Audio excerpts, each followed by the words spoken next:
जय जय रघुवीर श्रीराम समर्थ श्रीराम. धर्म अर्थ काम आणि मोक्ष.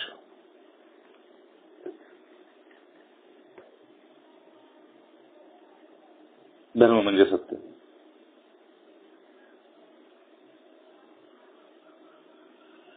सत्याच्या वाटेवर चालायचा प्रयत्न करतो साधक सुरुवातीला. त्या वाटेने चालत असताना उदरनिर्वाहासाठी काहीतरी लागतं. म्हणून अर्थ म्हणजे धन. कार्याकारण म्हणजे आज उद्या आणि परवापर्यंत असलं की त्याला निश्चिंत राहावं असं शास्त्र म्हणतं. आज उद्या आणि परवा या 3 दिवसापुरतं जर त्याला धन शाश्वत वाटत असेल तर तेवढ्यापुरतं त्यानं कमवावं आणि शांत राहावं. काम जो जन्माला आला तो कामाला घेऊनच येतो आणि त्यातून उपरत निष्काम होण्यासाठी साधनेची, सद्गुरूंची म्हणजेच उपासनेची गरज पडते. आणि या तिन्ही गोष्टीतलं सत्यत्व त्याला कळायला लागलं की मोक्षाच्यासाठी तो प्रयत्न करतो, म्हणजे मुक्तीसाठी. म्हणून 4 मुक्ती सांगितलेल्या आहेत.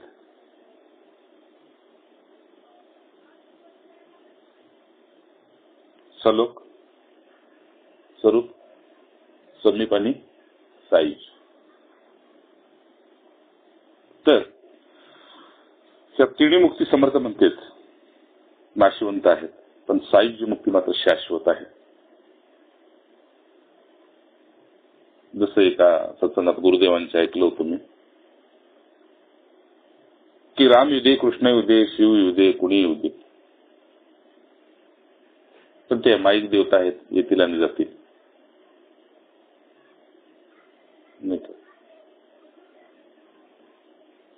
दर्शन देतील आणि जातील.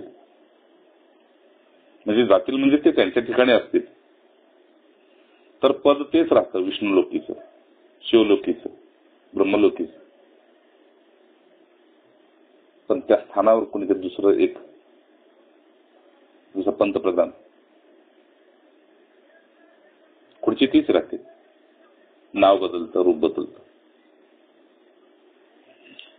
समर्थांचं म्हणणं असं त्यांचं की जोपर्यंत उपासनेच्या म्हणजे मायेच्या कक्षेत येऊन व्यक्ताच्या किंवा दृश्याच्या कक्षेत वावरते तोपर्यंत जीवाची वाढ होत राहिली तरी त्याला आत्मसाक्षात्कार होत नाही. का बरं होत नाही? त्या शब्दातच त्याचा अर्थ दडलेला आहे की आत्मसाक्षात्कार म्हणजे एक सत्य सत्ता की जिच्यामुळे हे सृष्टी आपल्याला सत्य वाटते.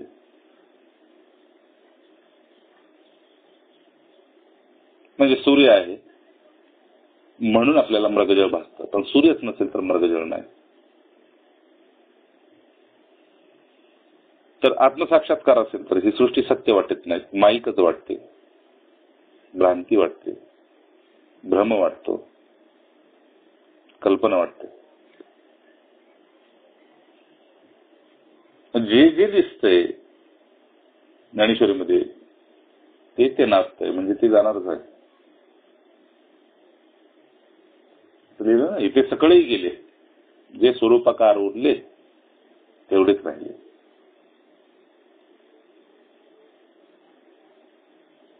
आता पुढं काय करतात? पुढं सलोक्तीच्या अवस्थेमध्ये जीव भगवंताच्या स्मरणात वातावरणात राहतो आणि समीपतेच्या अवस्थेमध्ये तो भगवंताच्या सानिध्यात आणि सहवासात राहतो. स्वरूपतीच्या अवस्थेमध्ये तो आत बाहेर भगवंताने भरून जातो.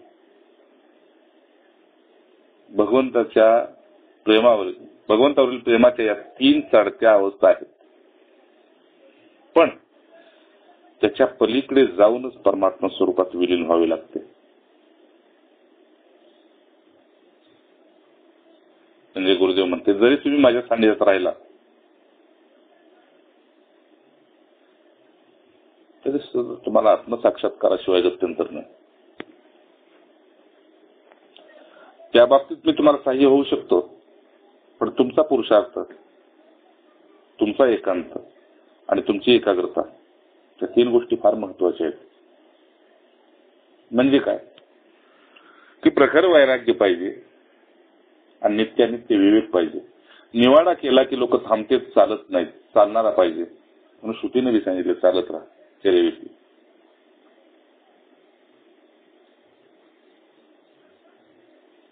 आता सगुणातून निर्गुणात जायला हवं. म्हणजे काय करायचं की जी देहबुद्धी होते तिथं देवबुद्धी झाली पाहिजे.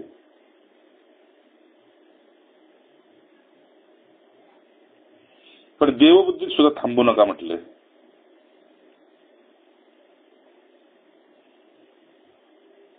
देवबुद्धी म्हणजे सत्वगुणी बुद्धी. देहबुद्धीचा मनुष्य जो असतो तो स्वतःपुरता पाहतो. देवबुद्धीचा मनुष्य जगापुरता पाहतो. म्हणून आपण सगळं जग देवाला नमस्कार करतो. त्या सत्वगुणात देवता थांबलेल्या आहेत. तिथेही थांबू नका. त्याच्या पलीकडे जाल तर मग तुम्हाला आत्मबुद्धीत प्रवेश करणं सोपं होईल. म्हणजे उपनिषदात सांगितले कल्पांत ज्यावेळेस येतो त्यावेळी काय होतं तर सगळीकडे राग तरी दिसेल नाही तर सगळीकडे पाणी तरी दिसेल. म्हणजेच विश्वनाश पावलेलं असतं.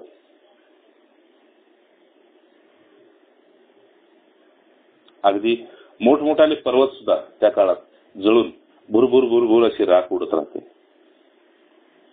किंवा पाण्याचा स्तर एवढा उंचावतो की मेरू पर्वत, कैलास हे सुद्धा पृथ्वीवर राई एवढे दिसतील.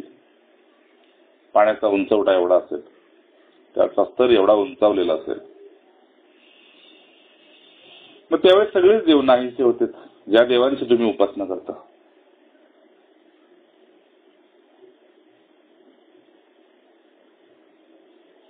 कारण उपासकच नाही तर उपास्य काय. सोनच राहत नाही तर डाग काय. अर्थात पृथ्वी जलमय होते. आणि मग अशा अवस्थेमध्ये ह्या 3 ज्या पहिल्या मुक्ती सांगितल्या त्या कशा टिकणार. सलोक, समीप, स्वरूप या 3ही जाते.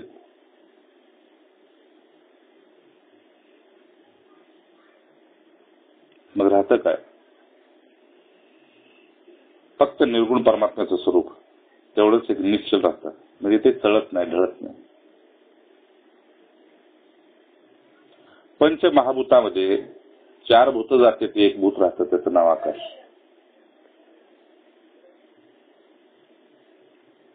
त्याचं येणंही नाही आणि जाणंही नाही पण ते आपल्याला दिसते म्हणून ते स्वीकारायचं आकाश.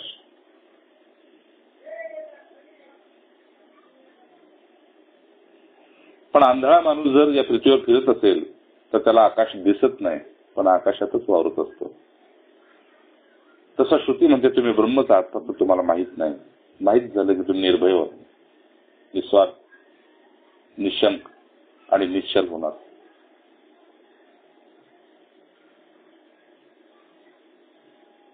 अगदी निर्गुणाची भक्ती सुद्धा तशीच तुम्हाला निश्चल करते.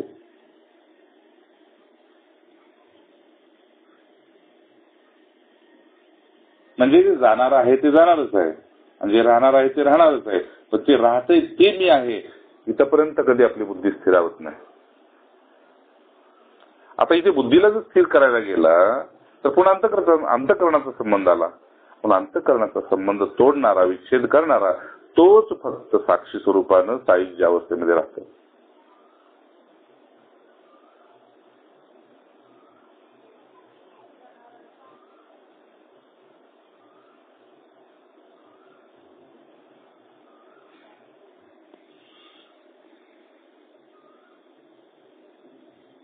एक प्रसंग आपल्याला सांगतो. निवृत्त निवृत्तीनाथांना ध्यानस्थ बसवलेलं होतं, गहिनीनाथांनी. आणि आई वडिलांनी त्या इंद्रायणीमध्ये देहत्याग केलेल्याचं दृश्य त्यांना दिसलं, गुहेत समाधीत बसलेले असताना. आणि दचकले. तेवढ्यात गुरुनी सांगितलं, ते पाहतोय तेवढंच सत्य आहे, पण पुन्हा समाधिस्थ हो. आता जे पाहिलंच ते येणार आणि जाणार होतं. आगमा पाणी उमतांती सुवार्ता.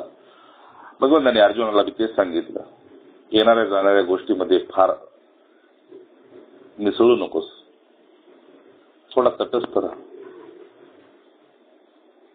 आणि या तटस्थ राहण्यामुळं तुला निश्चल अवस्था प्राप्त होईल.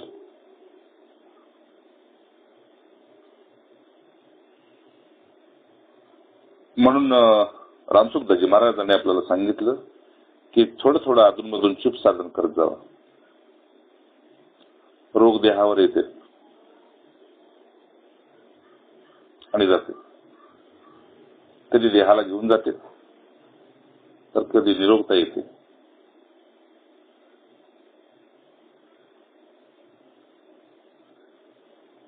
म्हणून समर्थांना सांगावं लागलं, भयाती ते संत अनंत पाहे.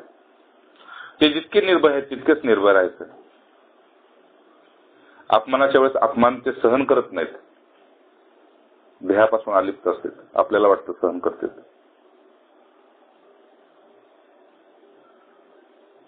सुखाच्या वेळी वाटतात आणि दुःखाच्या वेळेस वेगळे राहतात.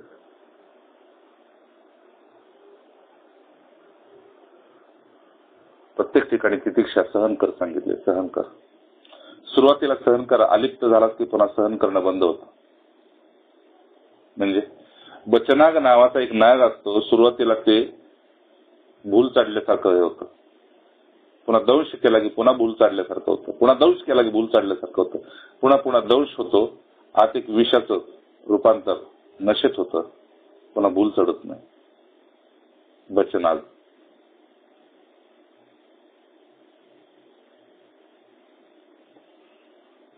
तसं हे मायेचे डंक लागत लागत लागत लागत की नाही आपण दुखी होतो, ते निमित्त फक्त अज्ञानामुळे होते. तू एवढंच कर. जसं भागवतात सांगितलं, एका तितिक्षु ब्राह्मणाच्या इतिहासामध्ये सांगितलं की मी एकांताला बाहेर पडलो, त्यावेळेस कुणी माझ्यावर थुंकत होते, कुणी फोलकट टाकत होते, कुणी केळाच्या साली टाकत होते. अनेक प्रकार माझ्या बरोबर केले की मी देहबुद्धीत यावं आणि विक्षिप्त व्हावं.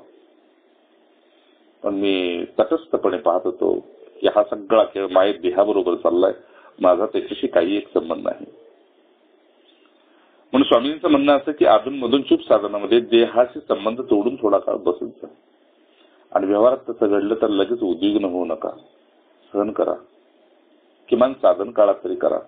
सिद्ध काळामध्ये तुम्ही कुणाला जिवंत केलं काय आणि कुणाला मारलं काय, पाप पुण्याच्या पलीकडची स्थिती असते तुमची. पण साधक काळामध्ये, साधन काळामध्ये अवस्था असते. अवस्था खालीवर आपल्याला उतार चढाव आणून देते. आणि मग कधी कधी साधकाला असं वाटतं की ज्या भगवंताची मी उपासना करतोय त्या भगवंतानं माझं रक्षण करणं काम होतं. पण त्यावेळी असं का वाटत नाही की मी वर चढतोय म्हणून भगवंता परीक्षा घेतोय.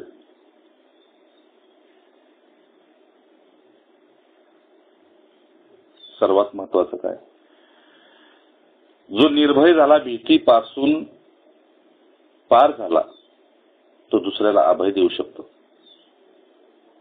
आणि ते आहेत सद्गुरु पदाला प्राप्त झालेले हे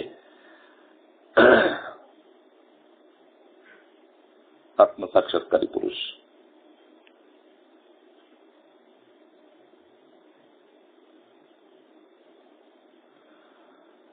म्हणून समर्थ म्हणतात, निर्गुण परमात्मा स्वरूपाच्या ठिकाणी अनन्यपणे विलीन झाले की मग सायुज्य मुक्ती मिळते. सायुज्य मुक्ती म्हणजे साक्षात भगवत स्वरूप.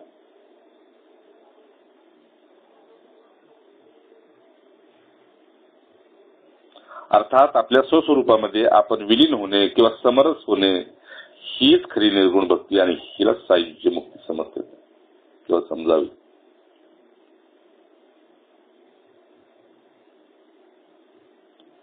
आता हे स्वस्वरूप दिसत नाही, पण अनुभवाला तर येते ना. मनात काय चाललंय, बुद्धीत काय चाललंय, अंतःकरणात काय चाललंय हे सगळं समजते. जगात काय चाललंय हे समजते. ज्ञान विज्ञान संपन्न.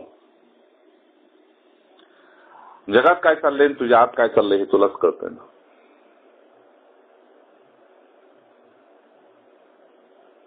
पण जगात काय चाललंय हे तर्कबुद्धीनं तू करू शकतो, पण आज तर्कबुद्धी करण्याची आवश्यकता नाही. आज तुझी तुला स्पष्ट कळत असतं. फक्त आपण त्यावेळी पक्षपात रहित असावं.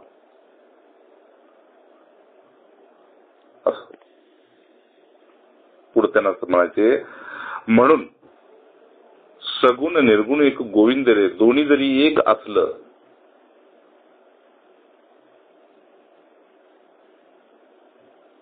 निर्गुण परमात्मा तोच सगुण, सगुण तोच निर्गुण. म्हणजे मी जरी झोपलो तरी मी तोच आहे, उठल्यानंतर मी त्याच नावाने हा आवाज देणार आहे. पण झोपेत मी पूर्ण सुषुप्तीत अचेतन अवस्थेत असेल तर 10 हाका मारल्या तरी मी उठणार नाही.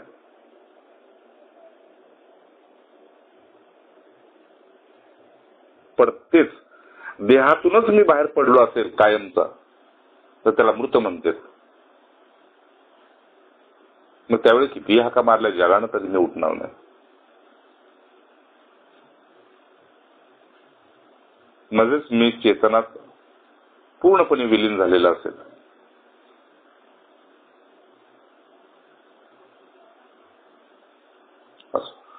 पुन्हा हा परिपूर्ण पाहावं की हा मायेचाच खेळ आहे. असे किती पूर येणार आहेत, सत्वगुणाचे, रजोगुणाचे, तमोगुणाचे. आणि वारंवार जर त्यात वाहून गेलो तर अज्ञानापोटी दुःखच भोगावं लागणार आहे. आणि दुःखापोटी जीवाला धरून राहणार आणि जीव पुन्हा वाचण्याच्या निमित्तानं संकल्पातून पुनश्च जन्माला येणार. म्हणून या अवस्थेत थोडा काळ बसत असताना निसंकल्प अवस्थेत बसत राहा. येणाऱ्या जाणाऱ्या विचाराला पहा, त्याला खत पाणी घालू नको. चांगली येऊ देत, वाईट येऊ देत, विचाराशी संबंध जोडू नको. म्हणून तुम्हाला काल रात्री सांगितलं, दुसऱ्याच्या वृत्तीचं मालक होऊ नका, स्वतःच्या वृत्तीचं गुलाम होऊ नका. लवकरच भगवत साक्षात्कार होणार. आपली चूक इथं होते.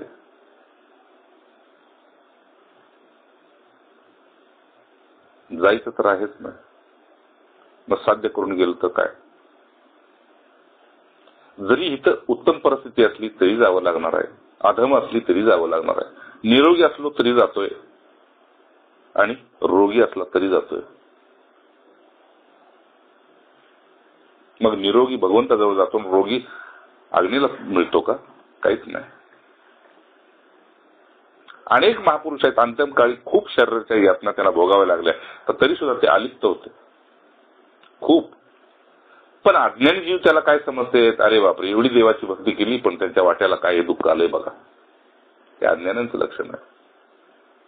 म्हणून माऊलीनं सांगावं लागलं की ते पुरुष माझ्यापाशी कधीच पोचलेले आहेत, आता देह फक्त खाली पडलेला आहे. आणि त्याला ते फुलकटाप्रमाणेच समजते.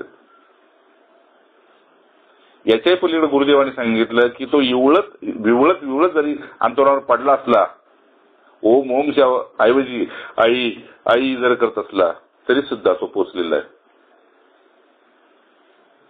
दत्तात्रेयाने सुद्धा सांगितले अवधूत गीतेत की हा पुरुष असा दिव्य असतो की चांडाळाच्या घरी, वेश्येच्या घरी जरी त्याचा देह पडला तरी सुद्धा तो आधी पोचलेलाच आहे ज्ञानबळावर. असो राम शास्त्र तुला समजवतंय, हे फार अवघड आहे असं सांगत नाही. महापुरुष म्हणतात हे फार सोपं आहे. कारण हे पद तुम्हाला कुठून सायासानं मिळवायचं नाही, त्यांच्या संगतीत फक्त लक्ष देऊन त्याच्यावर स्थिर राहायचंय. ठीक आहे ना. परिश्रम नाही, साधनेत स्वीकृती आहे.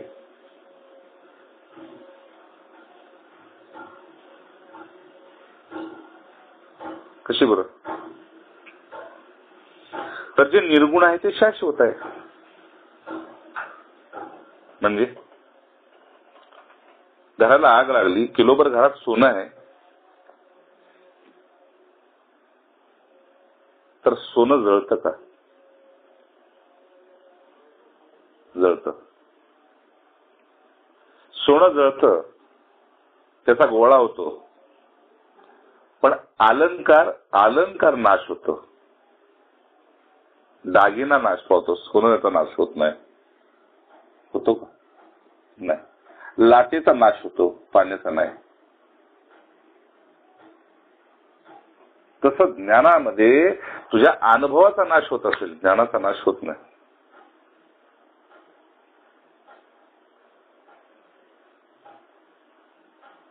कारण अनुभवाचा आणि ज्ञानाचा विसर पाडणं स्वस्वरूपामध्ये विश्रांती घ्यायची असते. मी ब्रह्मच आहे या स्वीकृतीवर तू बिनधास्त राहा. कोण तुझं काय बिघडवायला बसलं? माया तुझ्या परीक्षा घेते का? नाही. तुझी हौस तू पुरवण्यासाठीच फक्त हे वारंवार अज्ञानाच्या पोटी दुःख बघतोस. बाकी माया आणि देव तुझी परीक्षा घ्यायला मोकळे नाहीत. हे सत्य समज.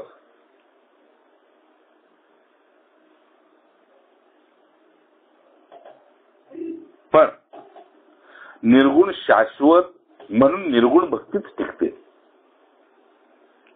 सोनं शाश्वत म्हणून सोनंच टिकतं. पाणी शाश्वत, पाणी टिकतं, लाट नाही टिकत.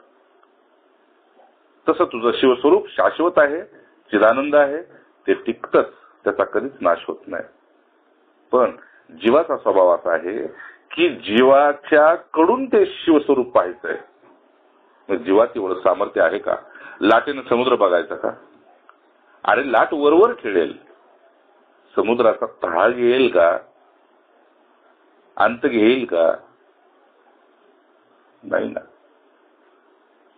आणि म्हणून सांगावं लागलं श्रुतीला, हरी अनंता.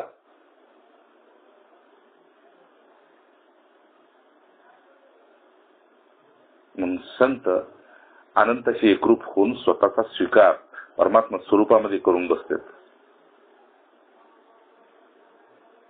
पण अज्ञानी जीवांच्या बरोबर त्यांच्याच भाषेत संवाद करावा लागतो. आणि तोच संवाद ऐकताना त्यांना दृश्य जगत सत्य वाटल्यामुळे हा संवाद त्यांना अवघड वाटतो. हे सत्पुरुषांचं साधूंचं काम आहे.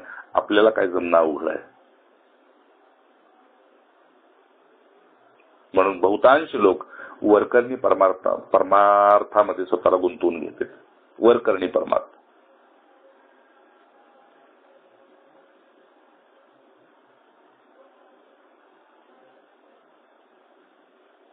यासाठी अंतर्मुक्तीची गरज राहते. आणि ते अंतर्मुक्तीचं एकमेव साधन काय असेल तर भगवंताचं नाव. आपल्याला पाहून लोक मौन होते, लोकांना पाहून आपण मौन होतो.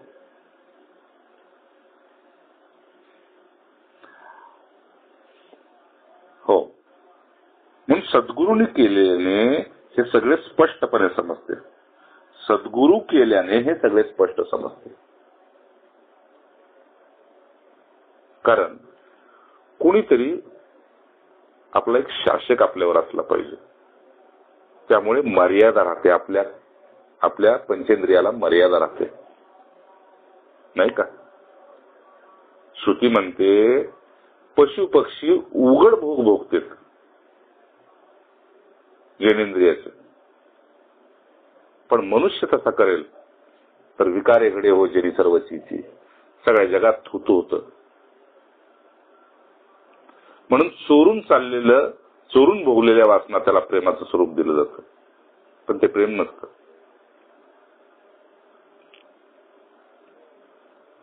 चोरून भोगलेल्या वासना नाही. असो, सांगायचंय काय ना, मूळ परमात्मा स्वरूपाला नामरूप नाही. सोनं आहे पण त्याला कुणी अलंकार म्हणत नाही. सोन्याची अंगठी आहे म्हणतात.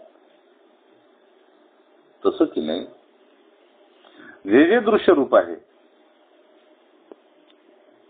ते नाशवंत आहे. असं जर आहे तर मग भक्ती कशाची करायची? तर भागवही भक्ती.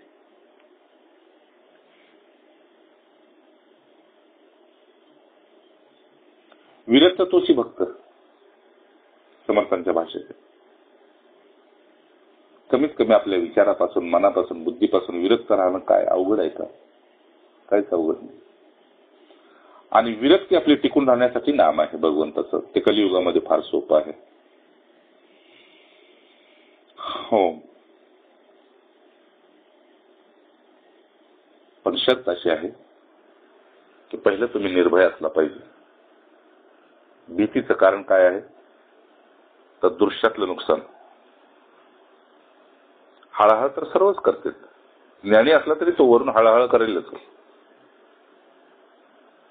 पण म्हणून तो आत उतरत नाही,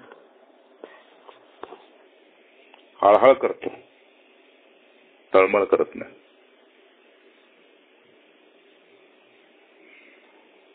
मग त्याचा देह जाऊ दे, नाही तर त्याच्या नातेवाईकाचा देह जाऊ दे, त्याचं काही जळू दे, नाही तर नातेवाईकाचं काही जळू दे,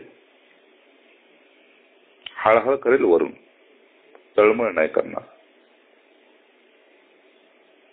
आणि ज्यावेळी ही तळमळ त्याच्यामध्ये पसरते त्यावेळेस मग समर्थ म्हणते, तळमळ निवविरे राम कारुण्य सिंधू. मी चुकून जोडला जातोय प्रभू, मला त्यातून थोडंसं अलिप्त कर, ज्ञान दे किंवा ज्ञानी दे, सद्गुरू दे. समर्थांचं म्हणणं असं की भक्त ज्यावेळी उपास्य देवतेला बसतो त्यावेळी त्याच्या पुढे असणारे देवतेचे नाम आणि रूप ही मानवी कल्पनेतून निर्माण झालेले तेच असते.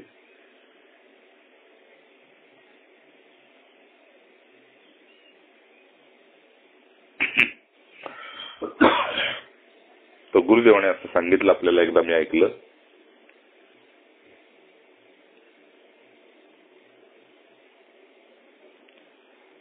जीवाच्या समाधानासाठी या देवतांची रचना केली आणि ज्यांनी केली ते बाजूला झाले, कारण त्यांचा संग तुम्हाला पचेना. म्हणून त्यांनी तुम्हाला देवतेचा संग दिला. जा कुलदेवतेला, जा ग्रामदेवतेला, जा हेंदरी शेंदरी दैवताला पूजत राहा. तुझी योग्यता तूच नाकारतोस, म्हणून मी सुद्धा स्वीकारणं कठीण आहे. ठीक आहे. 3 श्रीदत्त असू दे, नाही तर 5 मुखाचा मारुती असू दे, कुठलेही असू दे, ह्यानी तुम्हाला भीतीतच ठेवलं नेहमी. म्हणून निर्भयपणे सांग, बलहीन आत्मा,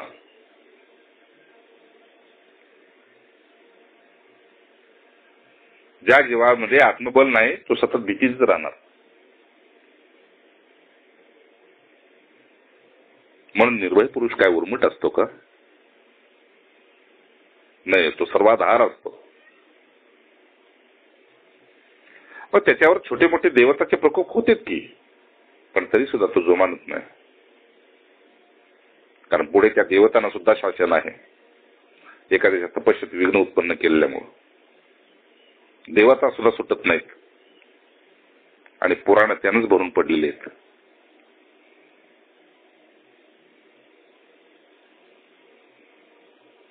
मग काय करायचं? प्रेमाची जोपासना करून त्या रूपाशी तदाकार होणे ही मानवतेची परिसीमा आहे, यात शंकाच नाही. प्रेमाची परिसीमा म्हणजे आपल्याला दृश्य आवडते म्हणून ती हळहळ तळमळ आहे. पण आपलं प्रेम जर अदृश्याशी, सद्गुरूशी किंवा त्यांच्या वाचनाशी असेल तर त्या प्रेमापोटी आपण झुगारून टाकतो. झाले ना, होऊ दे, काय होणार आहे, जाऊन जाऊन. म्हणून गुरुदेव सांगते की मैं कोई नमक की बोरी नहीं हूं की गल जाऊं. पावसात पडलेलं मिठाचं पोतं नाही की विरघळून जाईन. माझ्याकडे असं ज्ञान आहे की ते मला ब्रह्मस्वरूपात पोचवतं. देह विरघळून जाऊ दे, हे मिठाचं पोत आहे.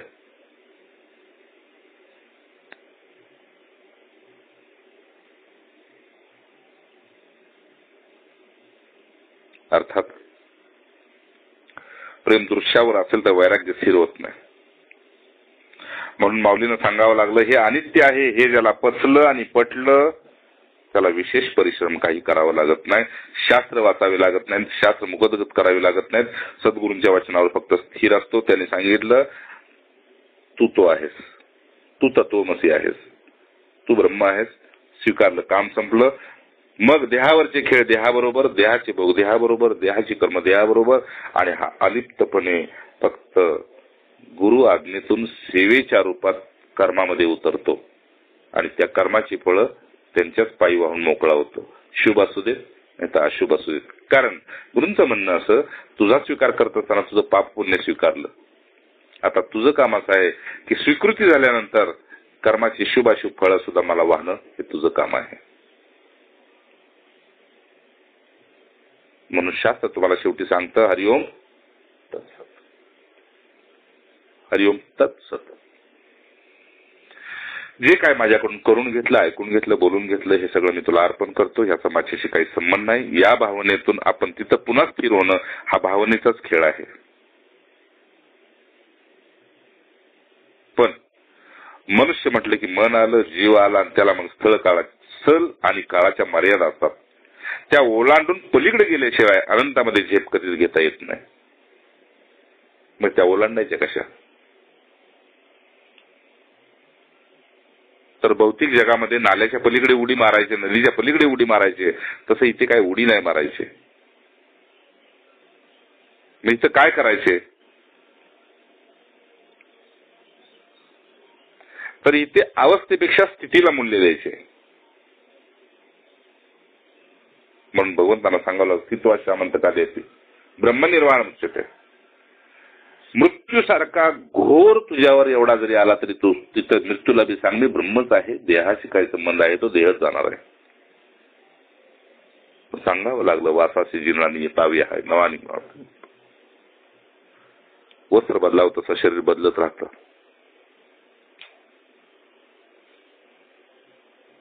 पण लाटेनं पाण्याची शुद्धी होते ना.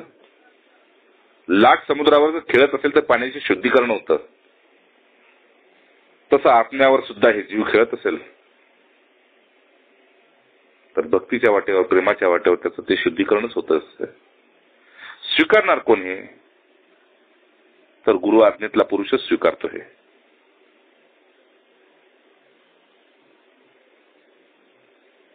म्हणून मन आणि मनातले सत्वगुण, रजगुण, तमोगुण किंवा ही तुमची काय मानवता असेल ही पाठीमागच फेकून द्यायची असते.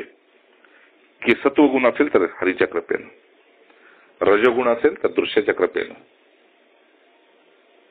आणि तमोगुण असेल तर द्वेषाच्या कृपेनं. पण हे सगळं मागे टाकून आपण स्वतः जिचा अंत घेता येत नाही त्या अनंतामध्ये आपण विलीन झाल्या वाचून, एकरूप झाल्या वाचून कधी परमात्मा स्वरूपाचा साक्षात्कार होत नाही. म्हणून एकांत प्रिय अंतर्मुख साधन हे लवकर आपल्याला उच्च गतीला प्राप्त करून देतं. हे ओळखून त्या महापुरुषांनी त्या पावसाळ्यात म्हणजे गुरुपौर्णिमा ते त्रिपुरारी पौर्णिमा तुमचा एकांतवास दिला.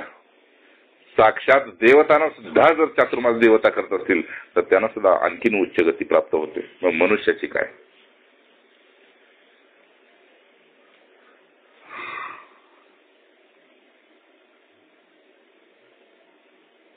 म्हणून सगुण भक्ती आणि निर्गुण भक्ती असा थोडा भेद करून समत आणि निर्गुण भक्तीला उच्च स्थान दिलेलं आहे. म्हणजे स्वतःला देहबुद्धीनं आत्मबुद्धीनं स्वीकारणं, देहबुद्धी न स्वीकारता आत्मबुद्धीनं स्वीकारणं हे एक उच्च अवस्थेला मांडलंय. जरी तुला सद्गुरूंच्या कृपेनं साक्षात्कार जरी झाला तरी तू त्यांच्या पुढे स्वतःला दास मानणं हे श्रेष्ठ सांगितलंय. कारण दासाला लोप होता येतं,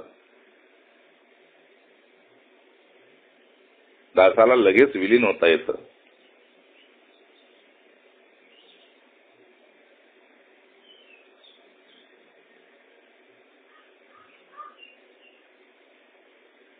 पण साम्याचा अहम जर झाला की आता गुरुदेव बापूजी तुम्ही आणि मी हे कसं आहे, मला बी साक्षात्कार झाला आणि तुम्हालाही झालाय, बोला काय म्हणताय, काय विशेष, काय सेवा?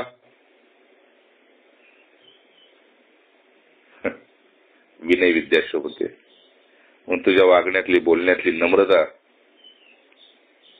ही त्यांना सांगत असते. हा, म्हणून प्रभूंनी सुद्धा इथे येऊन दाखवलं की वशिष्ठ ते वशिष्ठच आहे. मी जरी भगवंत राम प्रभू नारायण असलो तरी सुद्धा इथे मी मर्यादा ठेवणारच. त्यांनी जी मर्यादा ठेवली त्या मर्यादेच्या पोटीच राम अजून पूजला जातोय आणि वशिष्ठ अजून स्वरूपात आहेत.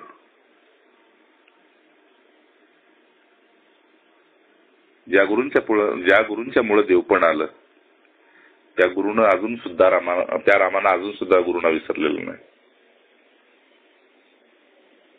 सांगायचा आशय समर्थांचा असा की हे बघ, निर्गुण भक्तीच्या पायरीला पोचलेला भक्त सगुण भक्तीचा उच्छेद कधीच करीत नाही. कळालं? सार आला ना? कधीच करीत नाही. मला 1000 वेळा साक्षात्कार होऊ दे पण येत सर्व हरीर कृपा गुरुर कृपा, हे तुमच्या कृपेमुळे झालंय. म्हणून तुमच्या प्रेमात मी विलीन आहे.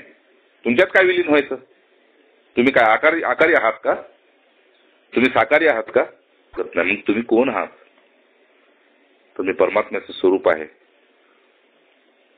तुमच्या पुढे मी परमात्मा आहे असं बोलायचं धाडस करायला सुद्धा त्यांना नको वाटतं. का? तर तुम्ही देहात बघताय मला. म्हणून आमचा खरा अनुभव जर तुमच्या पुढे मांडला तर तुमची म्हटले तुमचं छाती गळेल, हृदय गळेल आणि पोटात येऊन पडेल. नाही तर हृदयाचे ठोके असे वाटतील की जाग्यावर तुम्हाला अटॅक येईल. आमची खरी ओळख जर तुम्हाला झाली तर.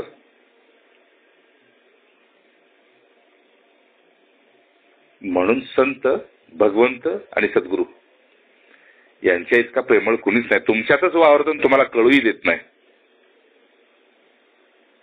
सतत तो तुमच्यासारखा राहतो, स्वतःसारखा कधीच राहत नाही. नाहीतर तुम्ही लाभापासून वंचित व्हाल. म्हणून सांगावं लागतंय निर्गुण भक्तीला उच्च स्थान आहेच, प्रश्नच नाही. पण निर्गुण भक्तीच्या पायरीला पोहोचलेला भक्त सगुण भक्तीचा उच्छेद कधी करीत नाही, आपल्या पायरीनच राहतो. ज्या गुरुमंत्रानं मला त्या स्वरूपापर्यंत पोहोचवलंय त्या गुरुमंत्राचा तो कधी त्याग करत नाही. पण प्रवास करताना मात्र आपण ज्या वाहनानं जातो त्याचा त्याग करावा लागतो. तसं या शरीराचा मात्र त्याग करावाच लागतो. हे वाहन आहे, हे यंत्र आहे मायेतलं. फक्त सगुणाच्या प्रेमात रस घेताना त्याच्या मनात भ्रमाचा लेश देखील नसतो. काय हो? सगुणाच्या प्रेमाचा रस घेताना गुरूंच्या पुढे बसून मी त्यांचं भजन ऐकतोय, त्यांचं प्रवचन ऐकतोय, तो रस मस्त आनंदात घेतोय. अगदी मनात माझ्या बिलकुल भ्रम सुद्धा नसला पाहिजे की हे सगळी भगवत वचन आहेत, ही ब्रह्मवचन आहेत, श्रुतीची वचन आहेत. ते जे बोलतील ते अकाट्य सत्य आहे. तिथे श्रुती सुद्धा त्यांचं वचन काटू शकत नाही, कारण श्रुतीला गप्प बसावं लागलं. जेथा जाणे तेथा बखाने. मी कालच तुम्हाला सांगितलं, आम्ही केलेल्या साधन तपस्येच्या काळातला आनंद आत्ता मिळतोय. त्यावेळी आनंद मिळत नव्हता, त्यावेळी शांती मिळत होती. आता प्रेम मिळतंय. खायला नसलं 2 दिवस पोट साफ होत नव्हतं. पोटातच काय नाही, काय साफ होणार. पण त्यावेळेस नितांत शांतीची आवश्यकता होती. देह जाऊ दे, काय राहू दे, नाती जळू दे, मरू दे, त्याचं मला काही घेणं देणं नाही. स्वतःच्या देहापासूनच तो एकदम विरक्त झालेला असतो. कारण गरज शांतीची होती. आणि नात्यात शांती नसते, नात्यात प्रेम नसतो, कारण व्यवहार असतो. हे सगळं ओळखलं त्यावेळेस श्रुतीने ऐकलं. मग श्रुतीनं ते वचन घालावं लागलं की तुम्हीच आईन, तुम्हीच बापन, तुम्हीच बंधून, तुम्हीच सखा. बाकी सगळी माईक आहेत, व्यवहारी आहेत. समजते का? आणि तेव्हा श्रुती गप्प झाली की आपण सुद्धा तेच अनुभवतोय आणि जगाने सुद्धा तेच अनुभवावं आणि अनुभवून सायुज्य मुक्तीलाच प्राप्त व्हावं. म्हणून प्रेम निर्गुण आहे. सगुण त्यातला व्यवहार आहे. तुम्ही आम्ही प्रेमानं बसलोय आणि शब्दाचा व्यवहार आहे. पण व्यवहारात सुद्धा प्रेम दिसतंय. मी तुमच्या घरी आलोय म्हणून तुम्ही माझी उठाठेव करताय, त्याच्या पाठी प्रेम आहे, आदर आहे, कायदा नाही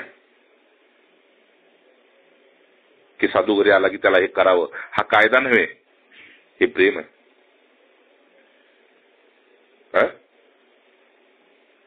आणि मग प्रेमापोटी शांती बी उपजते आणि शांतीच्या पोटी पुन्हा परमात्मा शांती उपजते.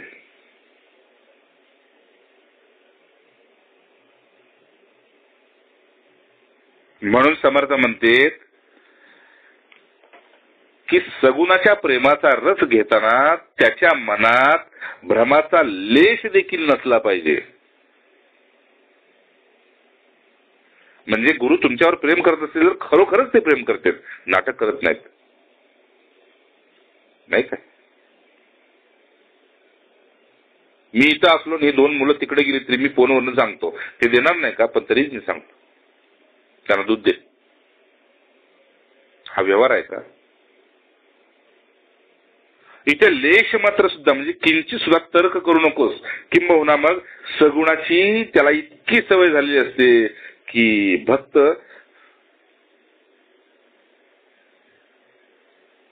तर्कात अडकतो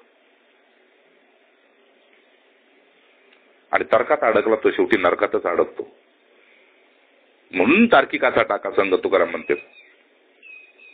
काय भक्तीचा तुकोबर आहे म्हणजे भक्तीचा अद्वैत सम्राट.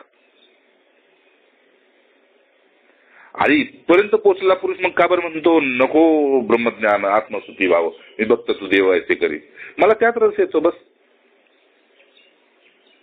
शास्त्रानं जरी सांगितलं सगुण भक्ती नाशिवंत आहे, पण माझा देव तर नाशिवंत नाही ना.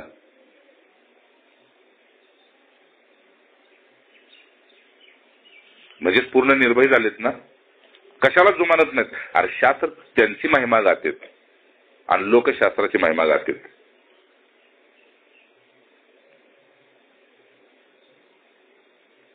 म्हणून कुठल्या शास्त्राला आजपर्यंत विमानातून प्रवास करवलेला आहे विष्णूने वैकुंठात, पण तुकोबाला केला, जगाने बघितलं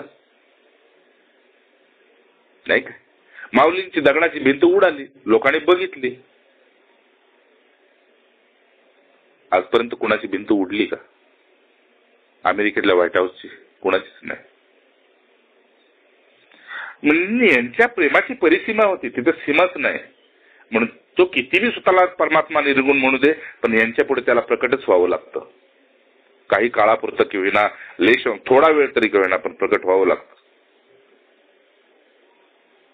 म्हणजे रामसुखदासजी महाराजांनी सांगितलं होतं की एक छोटस बाळूजटलं बाळ पण अख्ख्या घराला जाग करतं. का? तर तो त्या कुळाचा वंश आहे. तसं हे परमभक्त आहेत, ते म्हणतात मी तुझा अंश आहे ना, हे तुला जर माहित आहे तर माझ्या रडगाण्यात मागणं नाही, हे जर तुला कळत असेल तर प्रकट हो. मला फक्त एकदा तुला बघायचं आहे. एवढा प्रेमानं तू आम्हाला सांभाळतोस, वेळची वेळी आमचे सुखदुःख सांभाळतोस, तर तू कसा एकदा दाखव तरी, काय बिघडतंय काय, तुझं एकदा रूप तरी दाखव. मग कधी विठ्ठल रूप झालं, कृष्ण रूप झालं, राम रूप झालं, शिवरूप झालं, नरसिंह रूप झालं, अनेक रूप झाली त्याची. आणि त्या रूपाची नावं म्हणजेच विष्णू सहस्रनाम. म्हणून पुरुषोत्तम मासामध्ये विष्णू सहस्रनाम ऐकणं किंवा विष्णू सहस्रनाम वाचणं हे परमश्रेष्ठ मानलेलं आहे. अद्वैत भक्तीमध्ये त्याचा निवास होतो. म्हणून तुकोबांना सुद्धा सांगायला लागलं की मला तुझं ते रूप आवडते ना, सुंदर ते ध्यान उभा विटेवरी, मग मला हे बाकीच नको. म्हणून मला सांगावं लागतंय की अद्वैती तो नाही माझे समाधान, गोड हे चरण सेवा तुझी. मग भगवंताची गोड चरण सेवा काय आहे? चरण म्हणजे 2 ना, है की नाही? चरण म्हणजे पाय, पण पाय म्हणजे 2. मग दोन सेवा काय आहेत? गोड हे चरण सेवा तुझी. मग काय आहे? तर स्वतः शांत राहणे आणि दुसऱ्याला शांतीच्या वाटेवर घेऊन जाणे. स्वतः प्रेमात राहणे आणि दुसऱ्यालाही प्रेमात घालणे, या दोन सेवा आहेत. ठीक आहे ना. द्वंद्व तिथं समाप्त होतं आणि अद्वैत तत्व आपोआप प्रकट होतं. त्याला करावं लागत नाही. असो, पण महापुरुषांचं म्हणणं असं, श्रुतीचं म्हणणं असं, हे जे तुम्हाला भक्तीचं एक सत्य आम्ही तुमच्या रहस्य एक तुमच्या गळ्यात आम्ही कानात घालतोय, ते आतमध्ये उतरण्यासाठी एकमेव सद्गुरूंचाच सहवास अवश्य लागतो किंवा त्या पदाला पोचलेल्या संत पुरुषांचा सहवास लागतो. सहवास म्हणजे काय, तर त्यांच्या सतत संगतीत राहणे म्हणजे एक सहवास आहे. पण त्यात धोका असा आहे की आपल्याला गुणदोष दिसते. त्यामुळं आपल्याला काही कळलं तर आपण अलिप्त होतो, नाही कळलं तरी अलिप्त होतो. आता मलाही कळायला लागले, बस माझं दुकान वेगळं. मग श्रेष्ठ सहवास काय आहे की त्यांना जसं आवडतंय तसं आपण या विश्वास कुठं असेल तिथं राहणे, हा श्रेष्ठ सहवास. त्यांच्या स्मरणात राहणे आणि त्यांनी सगुणात येऊन जी जगाची सेवा करत राहिले त्यातली फुल नाही फुलाची पाकळी म्हणून आपल्याकडून काहीतरी दिवसापोटी होत राहावं. पशुची, पक्षाची, माणसाची, कशाची, अगदीच नाही तर देहबुद्धीत नसताना आपल्या देहाची जरी तशी सेवा झाली तरी सुद्धा त्यांना प्रिय आहे.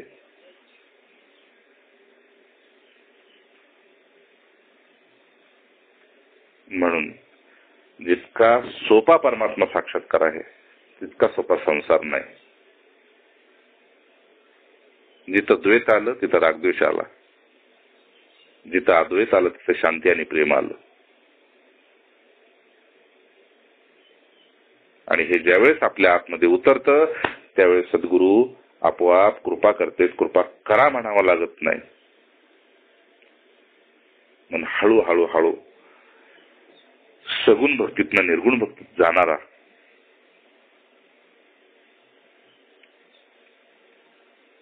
तोच शास्त्रसत्त शिष्य म्हणून त्याला एक श्रेष्ठ उपाधी देतो. आणि मग पुढे तोच उच्च कोटीचा सेवक सायुज्य मुक्तीच्या अनुसार सद्गुरुपदी स्थिर होतो. जरी जग त्याला सद्गुरु रूपात स्वीकारत नसेल तरी सुद्धा सद्गुरु आणि भगवंत त्याला सद्गुरु रूपातच स्वीकारतात. ठीक आहे. म्हणून समर्थांना सांगितलं की निर्गुणी अनन्य असता तिने होय सायुज्यता. सायुज्यता म्हणजे स्वरूपता, म्हणजेच निर्गुण भक्ती. आणि शेवटी सांगते सगुण भक्ती ते सळे पण निर्गुण भक्ती ते नसळे. हे आघवे प्रांजळ कळे सद्गुरु केली. अर्थात त्यांच्या म्हणण्याप्रमाणे आपण वाट चालू लागलो की आपल्याला कळूच लागतं. कारण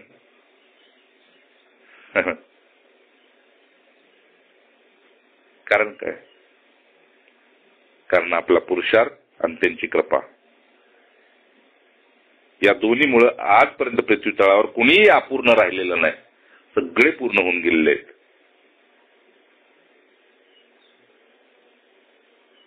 म्हणून हळूहळू जगाच्या कर्मकांडातून, शास्त्राच्या कर्मकांडातून तो स्वयंभू उपरत झाला पाहिजे. अनेक वेळा मला असं वाटतं आता बस हे काढून टाकूयात, ते नको आता, हे नको आता, ते नको आता, काय नको आता, काहीच नको आता, काहीच नको. ओम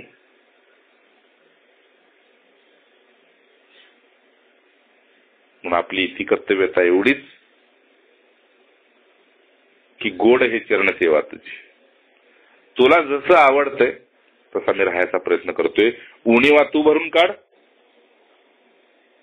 उणीवा जी काय माझी उणीव असेल की नाही ती तू भरून काढ.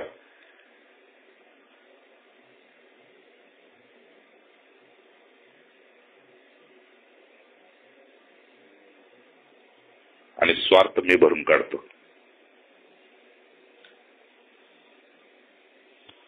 स्वार्थ मी भरून काढतो. म्हणजे जिथं स्वार्थ होतो तिथं वैराग्यानं भरायचा नको ते. बस तू एवढंच कर. मुक्ती काय? सत्पुरुष म्हणजे ते फोलकट आहे. म्हणून संतांनी मुक्तीला बाजूला सारलं आणि प्रेमालाच मोठेपण दिलं. म्हणून पुन्हा ते वचन पुन्हा आणखी ऐका. निर्गुण भक्तीच्या पायरीला पोहोचलेला भक्त सगुण भक्तीचा कधीही उच्छेद करीत नाही. आणि याचं श्रेष्ठ उदाहरण म्हणजे समर्थांना साक्षात्कार जरी झाला, देवदर्शन जरी झालं, तरी सुद्धा त्यांनी नामस्मरण कधीही बंद केलेलं नाही.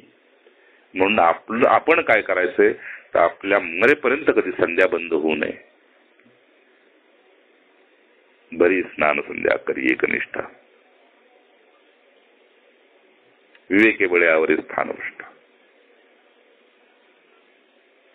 पण ते सगळं सुरुवातीला नियम करावा आणि पुन्हा प्रेम घडावं. त्यातून प्रेम घडलं की अगदी वेळेवरच संध्या झाली पाहिजे असं नव्हे.